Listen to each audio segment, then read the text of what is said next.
a warning as conditions in Cuba deteriorate. A failed state and repressing their citizens. After days of protests from Havana to Little Havana. Under arrest, the man in charge of security at the home of Haiti's assassinated president. And health experts from Miami sound the alarm over COVID misinformation. That's come with a lot of the unmasking. The ones that have the most followers on social media. As cases and hospitalizations rise. These stories and more coming up on Newsbreak.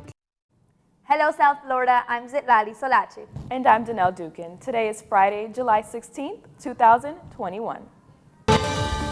From the South Florida Media Network's Biscayne-based studios in North Miami, this is SFMN Newsbreak. Two protesters in Tampa are now out on bond after being arrested under Governor Ron DeSantis' new anti-riot law. The two men are charged with battery on a law enforcement officer during a Cuban-American demonstration. Their bond was set in the thousands. Meanwhile, President Biden acknowledging the dire situation in Cuba. Cuba is unfortunately, a failed state and repressing their citizens. Biden is currently considering sending aid to the island, but only if he is assured that the Cuban government cannot take advantage of the assistance. The president's comments comes as he is facing mounting pressure from the Cuban-American community to take concrete action. As protests in South Florida continue, the people are still fighting for freedom on the island. The network's Ana Soler reports from Tamiami Park on the logistics of U.S. intervention. As protests for Cuba's freedom rage on, like this one in Tamiami Park, the goal is the same, for the communist regime to be taken down. However, the steps to get there is heavily debated by many Cuban Americans.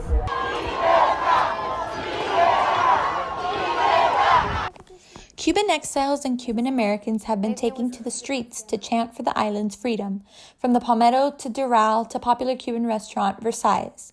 And amongst protesters, a repeated request for the U.S. government is military intervention, or any intervention at all. Pedir una intervención humanitaria a Cuba.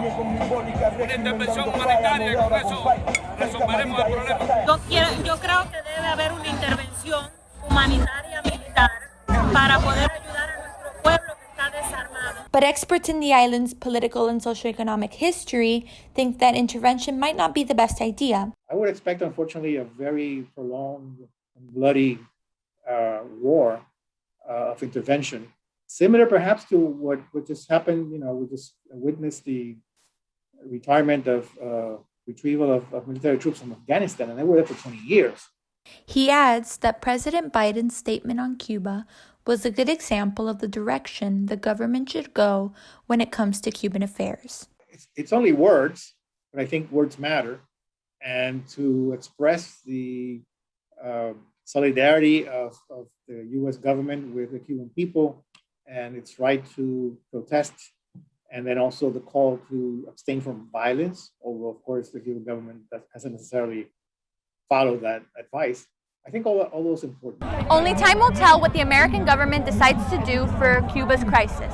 Reporting for the South Florida Media Network in Western Miami-Dade, I'm Ana Soler. Turning now to the Surfside building collapse, 6 more bodies have been identified and the rescue effort nears its end. 97 victims have been recovered, with 90 of them being identified. Only 8 people are still unaccounted for. County officials are assuring the public they will not stop the search until all the missing have been found. Near 36 residents in Northwest Miami-Dade are back in their homes this morning after a partial roof collapse. They were evacuated from their apartment building yesterday afternoon after a portion of the roof on the outside of the building came crashing down. Miami-Dade Fire Rescue rushed to Northwest 173rd Street and 68th Avenue at about 4 p.m. New details following President Moise's potential attackers as the U.S. sends COVID vaccines to Haiti. That's still ahead, and so is this story. The people who are being hospitalized are those who are unvaccinated. The unvaccinated and misinformation, 2 major setbacks in the fight against the virus as COVID cases and hospitalizations surge. Newsbreak will be back in 2 minutes. If I could go back and change it all, I would. I think I'm gonna miss you the most. I'm sorry. so sorry. I'm so sorry. Or maybe it's just the little moments. If I could go back and change it all, if I could go back, I would. But I can't.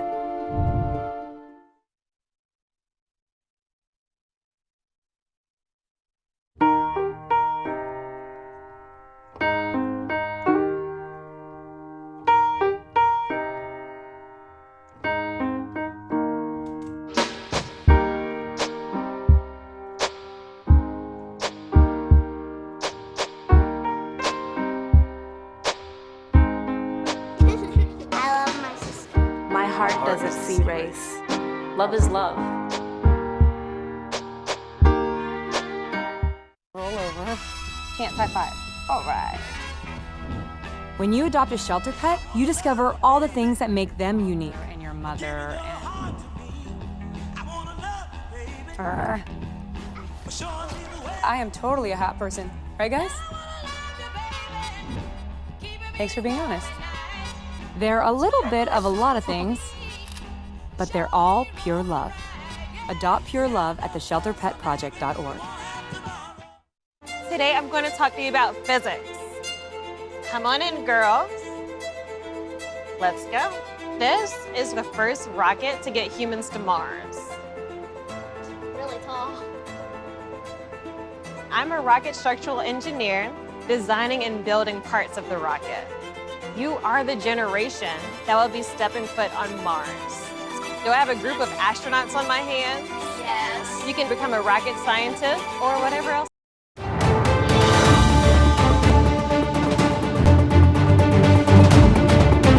As authorities continue to investigate the assassination of the Haitian president, the head of secretary has been placed into police custody. The investigation for the assassination of the Haitian president continues as new evidence reveals 2 potential suspects. Just hours after the Haitian president was killed, video shows 2 men with rifles accused of killing him. Moments later, one of the suspects revealed that the hit squad was hired to arrest the president and not murder him. He says they knew they were in a tough position and knew the president was dead. They were confused, not sure whether to turn themselves in or fight.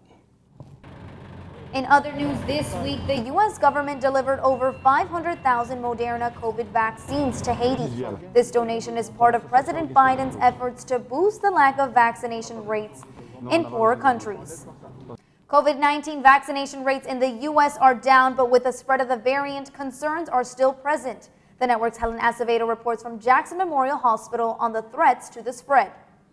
With a surge in COVID cases and hospitalizations, health experts like the chief medical officer here at Jackson Memorial are blaming the Delta variant and misinformation on COVID-19 vaccines. The highly transmissible Delta variant is spreading rapidly across the country. At the same time, the hospitalizations are rising significantly in several states. The people who are being hospitalized are those who are unvaccinated, and we think that that's come with a lot of the unmasking. CDC Director Dr. Rochelle Walensky says get vaccinated and wear a mask. People will take the message, see that they don't want this to go on, and to really go and get vaccinated now so we can prevent what could happen in the fall. Misinformation is also a threat, and those working to combat it and encourage vaccinations face pushback.